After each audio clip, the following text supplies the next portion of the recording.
Hi hello welcome to our channel. నేను మీ శ్రీ. ఈరోజు మనం చెప్పుకోబోయే కథ నీకై తప్పించే నేను పార్ట్ 10. కథలోకి వెళ్ళే ముందు లైక్ చేయడం మర్చిపోకండి ఫ్రెండ్స్. తర్వాత రోజు ఉదయం పూజ చేసి టిఫిన్ రెడీగా చేసి దక్షిణ్ నిద్ర లేపింది యజ్ఞ. బావా, దగ్గరలో ఏదైనా గుడి ఉందా? ఆ, పక్కనే.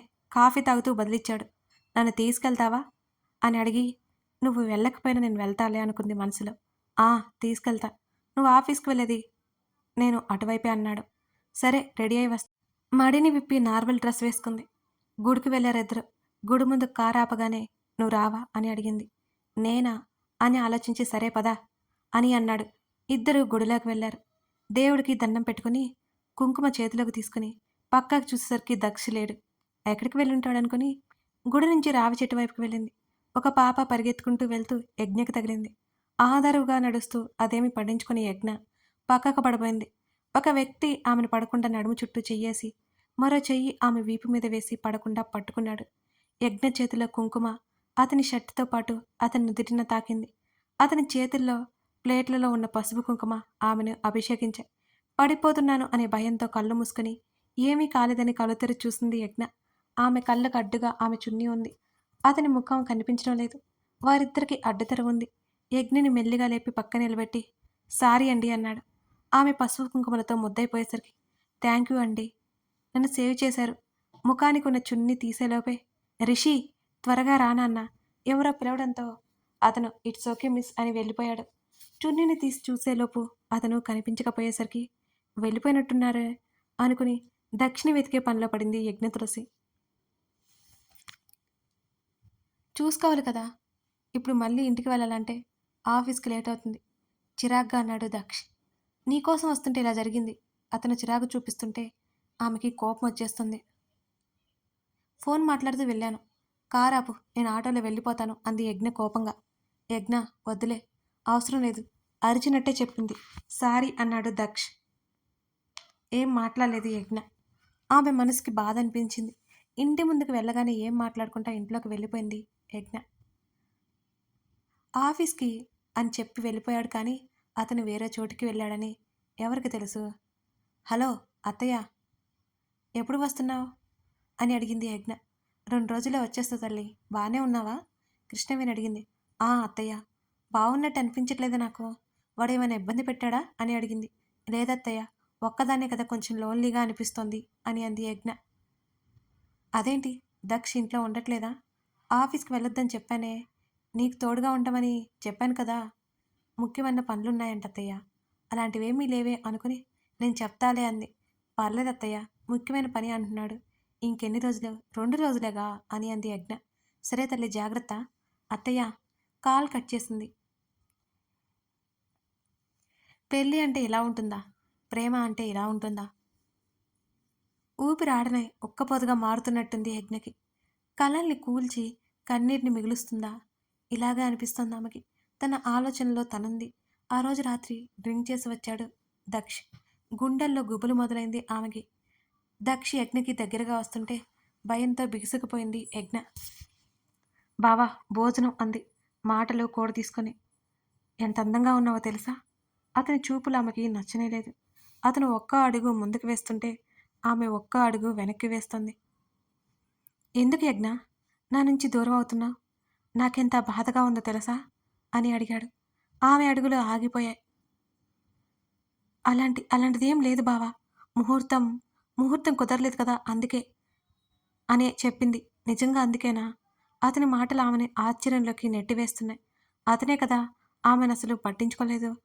ఆమెను పట్టించుకున్నా ఆమె మనసుని అస్సలు పట్టించుకోలేదు కదా.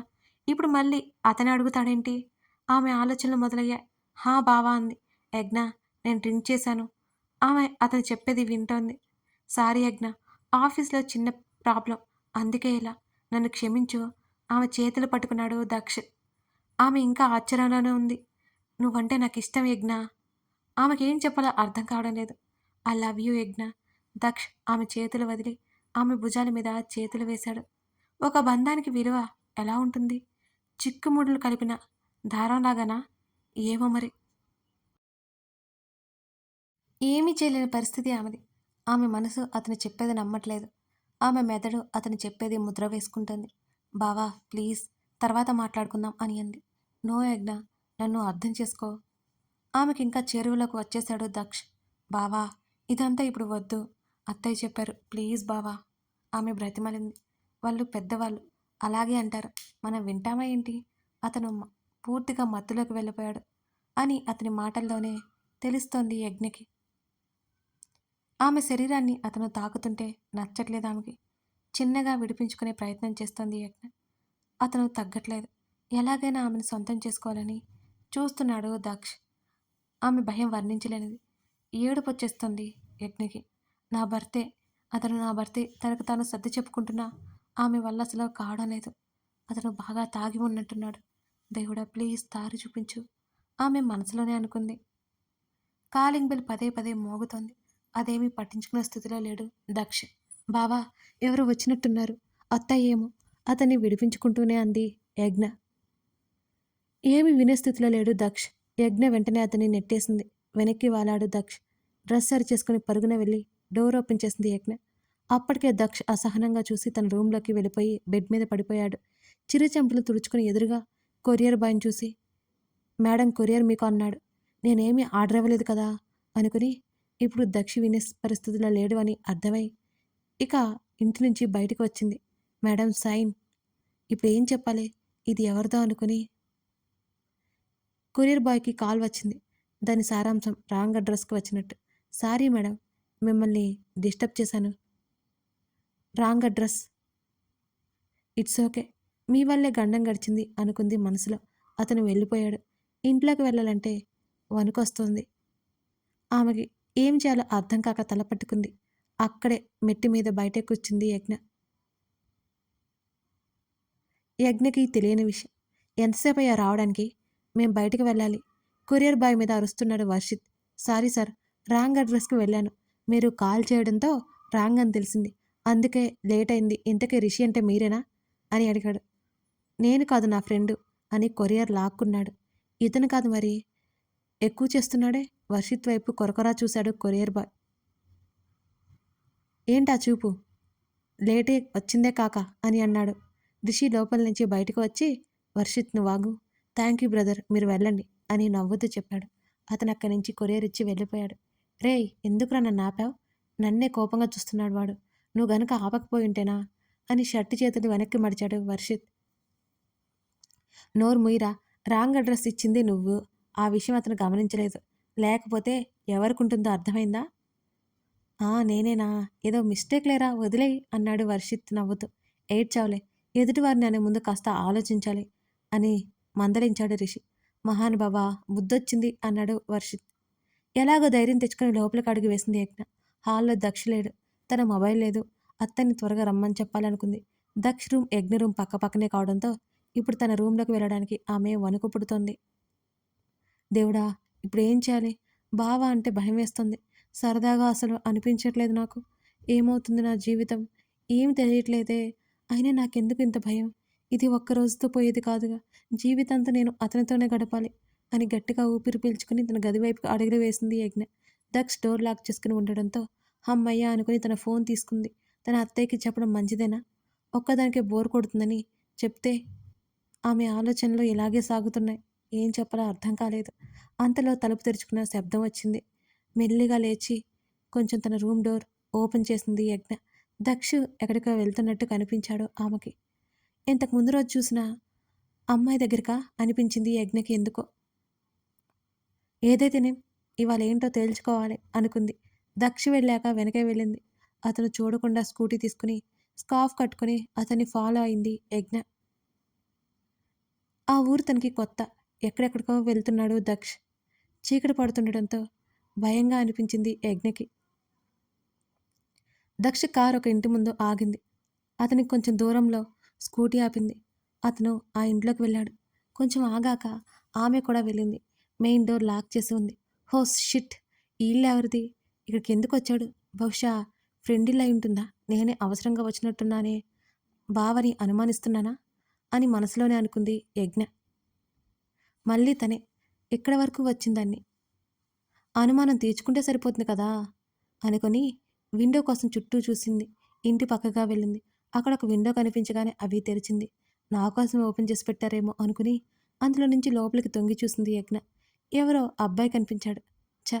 పాపం బావని అనవసరంగా అపార్థం చేసుకున్నానే అని వెనక్కి తిరిగింది యజ్ఞ. నవ్వులు వినిపించాయి ఆమెకి. వెనక్కి తిరిగి లోపలికి చూడగానే ఆశ్చర్యంతో ఆమె కళ్ళు పెద్దవయ్యాయి. దక్ష ఎవరో అమ్మాయి ఒకరి చేయి ఒకరు పట్టుకుని అతుక్కొని మరీ నడుస్తూ ఉన్నారు. రేయ్ నువ్వు వెళ్ళిపో అక్కడున్న అతనికి చెప్పాడు దక్ష్. ఎంజాయ్ బావా అంటూ వెళ్ళిపోయాడు. యజ్ఞ ఆ ఇంటి పక్కకు వైపు ఉండడం కాబట్టి బయటికి వెళ్ళే ఎవరికి కనిపించదామా. బేబీ కిషోర్కి డైరెక్ట్గా చెప్పావు, వాడు ఎక్కడైనా చెప్తే గోముగా అడిగింది ఆ అబ్బాయి.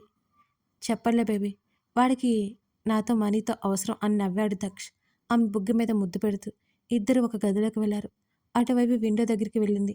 అడ్డుగా ఉన్న కటన్స్ పక్కకు తప్పించింది. బేబీ నన్ను పెళ్ళెప్పుడు చేసుకుంటావు అని అడిగింది ఆమె.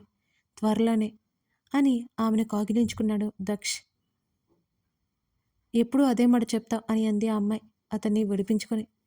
అది కాదు డియర్, నేను చెప్పేది విను అని అన్నాడు దక్ష్. నువ్వేమి చెప్తావో నాకు తెలుసు. మీ అమ్మగారిని ఒప్పించాలి, ఇదే కదా. ఇంకెన్నిసార్లు చెప్తావు? ఇప్పుడు చెప్పు, పెళ్ళి ఎప్పుడు చేసుకుంటావు? ఎప్పుడు చేసుకుందాం అని అడిగింది ఆ అమ్మాయి. యజ్ఞకి షాక్ కొట్టినట్టయింది. పెళ్ళా? అంతకంటే ఇంక ఏమీ ఆలోచించలేకపోయింది యజ్ఞ. చెప్పాను కదా త్వరలో అని. అతని మాట తీవ్రత పెరిగింది. అక్కడున్న అమ్మాయి కొంచెం బెదిరింది. అయినా వెనక్కి తగ్గలేదు ఈసారి. అదే ఎప్పుడు సంవత్సరం నుంచి ఇదే మాట చెప్తున్నావు. నన్ను పెళ్లి చేసుకునే ఉద్దేశం ఉందా లేదా నీకు అని గద్దించింది ఆమె. ఏయ్ ఒకసారి చెప్తే అర్థం కాదా నీకు? ఆమె గొంతు పట్టుకున్నాడు దక్ష్. ఊపిరందక కన్నీళ్లతో కొట్టుకుంటోంది ఆమె. అక్కడ యజ్ఞకి శరీరం సన్నగా వణుకు మొదలైంది. కళ్ళలో నీళ్లు కారిపోతున్నాయి. భయంతో, కోపంతో, బాధతోనూ మరి. సారీ ఆమె దగ్గుతోంది. వదిలేసి, సారీ డియర్, నువ్వు అలా పదే పదే అడుగుతుంటే నాకు కోపం వస్తుంది అని ఆమెను హత్తుకొని ఆమె పెదాల మీద ముద్దు పెట్టుకున్నాడు. అసలే ఆమె ఊపిరి ఆడని స్థితిలో ఉంది. దక్ష్ చేసిన పనికి గింజుకుంది. ఆమెను వదిలి ఇంకోసారి ఇలా విసిగిస్తే ఇలానే ఊపిరాడదు బేబీ అని ముద్దులతో ముంచెత్తాడు. ఆమె భయంతో వణికిపోయింది. అంతకంటే ఎదురు తిరగలేకపోయింది. ప్రేమించింది కదా, తప్పలేదు మరి. ఇదిగో డియర్, ఇటు చూడు, నీకోసం సర్ప్రైజ్. ఆమె వేలికి రింగ్ పెట్టాడు. అప్పటి వరకు అతను చూపించిన కోపమంతా ఎగిరిపోయింది. అతన్ని కరుచుకుపోయింది ఆమె. దక్ష్ కన్నింగా నవ్వుతూ ఆమెను తాకుతూ తన కౌగిలిలో బంధిస్తూ ఉన్నాడు. ఆమెను ఎత్తుకుని బెడ్ మీదకి తీసుకువెళ్ళాడు. ఇక చూడలేక విండో మూసేసింది యజ్ఞ. ఇప్పటి వరకు అక్కడ జరిగింది చూసి యజ్ఞకి కళ్ళు తిరిగి పెద్దవైపోయాయి. కళ్ళల్లో నీళ్లు బయటకు వస్తూనే ఉన్నాయి. ఆమెకి మతి పోతోంది అసలు. ఏంటిదంతా? నోటికి చేతులు అడ్డు పెట్టుకొని ఏడుస్తోంది. పెద్దగా అరవాలని ఉంది ఆమెకి. ఏడుస్తూ నడుచుకుంటూ స్కూటీ దగ్గరికి వచ్చేసింది. డ్రైవ్ చేస్తోంది. ఆమె దృష్టి రోడ్డు మీద ఉన్నా ఆమె మెదడు ఎక్కడో ఉంది. ఆమె కళ్ళు వర్షించడం మానలేదు. ఏదో ఒకరోజు దక్షిణ ఫాలో అయితే అతనేమి చేస్తున్నాడో తెలుసుకోవాలనుకుంది. కానీ ఇప్పుడే ఈరోజు ఇలా జరుగుతుందని అసలు ఆమె అస్సలు ఊహించుకోలేదు. దక్షి ఇలాంటి వాడా? ఆమెకి తల తిరిగిపోతోంది. ఎలాగో ఇంటికి చేరిపోయింది యజ్ఞ. ఏడ్చి ఏడ్చి కన్నీళ్ళు కూడా రాము అంటున్నాయి. ఎవరికి చెప్పుకోవాలో తెలియట్లేదు తన బాధ. బాధతో మనసంతా విరవెల్లాడిపోతుంది. తెల్లవారుజామున మాటలు వినిపిస్తుంటే మెల్లిగా కళ్ళు తెరిచింది. ఫ్రెష్ అప్ అయి హాల్లోకి వచ్చింది యజ్ఞ. హాల్లో ఉన్నవారిని చూసి ఆశ్చర్యపోయి సంతోషంతో పరుగున వారి దగ్గరికి వెళ్ళింది. నాన్న, నానమ్మ, అత్తయ్య అని అరుచుకుంటూ వెళ్ళింది వాళ్ళ దగ్గరికి. దక్షు కూడా అక్కడే ఉన్నాడు. అతన్ని అసలు పట్టించుకోలేదు యజ్ఞ. దక్షు మాత్రం సంతోషంతో పొంగిపోతున్నాడు. మీరెప్పుడొచ్చారు అని అడిగింది యజ్ఞ. 4 గంటలకు తల్లి అన్నాడు రామకృష్ణ. అత్తయ్య నువ్వు అని అడిగింది యజ్ఞ. నేను కూడా అన్నయ్య వాళ్ళతో పాటే వచ్చాను యజ్ఞ అని కృష్ణవేణి అంది. అంటే అని అడిగింది. మొన్న అన్నయ్య వాళ్ళ దగ్గరికి వెళ్ళాలి, వెళ్ళి రాత్రి వాళ్ళతో కలిసి ఉండి మన ఇంటికొచ్చాం అని అంది కృష్ణవేణి. వావ్, నాకు చాలా సంతోషంగా ఉంది. మీరందరూ వచ్చేశారు. నానమ్మ, నీ చేతి వంట తినాలి త్వరగా. నువ్వు ఊరి నుంచి వచ్చి వారం రోజులు అవ్వలేదు అని అంది తులసమ్మ. నాకైతే ఎన్నో రోజుల్లాగా ఉంది అంది యజ్ఞ.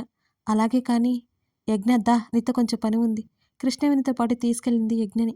అలాగే అత్తయ్య అని ఆమెతో పాటు నడిచింది యజ్ఞ. ఇద్దరు గదిలోకి వెళ్ళారు. ఇవాళ మీ కార్యానికి ముహూర్తం పెట్టారు అని అంది కృష్ణవేణి. ఏం కార్యమో? ఓహో అనేసి ఏంటి అని షాక్ అయింది. ఏంటో అర్థమైంది ఆమెకి. ఆ, ఇవాళ ముహూర్తం బాగుందట, పంతులు గారు చెప్పారు అని అంది కృష్ణవేణి. ఏంటి తల్లి అలా అయిపోయావు? ముందే మీరు ముహూర్తం చూసేసుకున్నారా ఏంటి అని అడిగింది కృష్ణవేణి నవ్వుతూ. చచ, లేదు అని అరిచినట్టే చెప్పింది. నా కోడలు బంగారం, పద్ధతులన్నీ తెలిసింది అని నవ్వింది. వారి మాటలు కొనసాగుతూనే ఉన్నాయి. యజ్ఞకి ఏం మాట్లాడాలో అర్థం కాలేదు. ఆమె శరీరంలో సన్నని వణుకు మొదలైంది. ఆమె నుదుటిన చిరుచెమటలు పట్టాయి. ఈరోజు మీ కార్యానికి ముహూర్తం పెట్టారు అంటున్న కృష్ణవేణి మాటలు చెవుల్లో మారు మ్రోగుతున్నాయి. ఆ రోజు ఎలా గడిచిందో తెలియలేదు ఆమెకి. రాత్రి అయిపోయింది. అందరూ భోజనాలు అయ్యాయి. యజ్ఞని రెడీ చేస్తున్నంతసేపు ఒక మరబొమ్మలా ఆమె అనిపిస్తుంది. వాళ్ళు చేసేది చూస్తుంది తప్ప ఇంకేమీ చేయట్లేదు. మౌనాన్ని ఆశ్రయించింది యజ్ఞ. దేవునికి దండం పెట్టుకున్న తర్వాత పాల గ్లాస్ చేతికిచ్చింది. యజ్ఞని దక్ష గదిలోకి పంపారు కృష్ణవేణి గారు. నరకంలోకి వెళ్తున్నంత భావన కలిగింది ఆమెలో. ఎదురుగా దక్ష. ఆమె శరీరం అణువణువు కంపించడం మొదలుపెట్టింది. నవ్వుతూ ఆమెను సమీపిస్తున్నాడు దక్ష్. దక్ష్ వేరే అమ్మాయితో ఉన్న సంఘటన కళ్ళ ముందు మెదులుతోంది యజ్ఞకి. భయం, కోపం, అసహ్యం, బాధ అన్నీ ఆమెని చుట్టివేస్తున్నాయి. భయంతో బిగుసుకుపోయింది యజ్ఞ. దక్ష అలాగే దగ్గరికి వస్తుంటే కథ కొనసాగుతుంది. ఇప్పుడు యజ్ఞ దక్షకి లొంగిపోతుందా, లేక ఎదురు తిరుగుతుందా? ఇంట్లో వాళ్ళకి విషయం ఎందుకు చెప్పనట్టు? ఇవన్నీ తెలుసుకోవాలంటే తర్వాత భాగం చూడాల్సిందే. ఈ కథ మీకు నచ్చిందనే అనుకుంటున్నాను. ఒక అమ్మాయి మనసు అన్నమాట ఇది. మీకు నచ్చితే సపోర్ట్ చేయడం మర్చిపోకండి. లైక్ చేయండి, కామెంట్ చేయండి, షేర్ చేయండి, సబ్స్క్రైబ్ చేసుకోండి. Thank you.